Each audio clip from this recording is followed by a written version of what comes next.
day, late at night, not okay.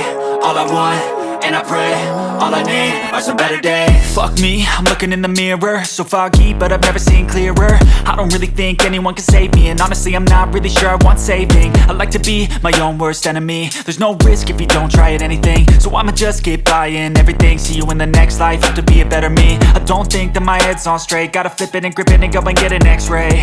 What's wrong with me? I just feel weight pushing on my chest and it squeezes till I suffocate. Better change my mindset, meditate. It's pretty cool that I'm alive and have better days. I could walk, see, hear, I should celebrate. Think I could change my mind, maybe elevate. Living life, everyday, late at night, not okay. All I want, and I pray, all I need are some better days.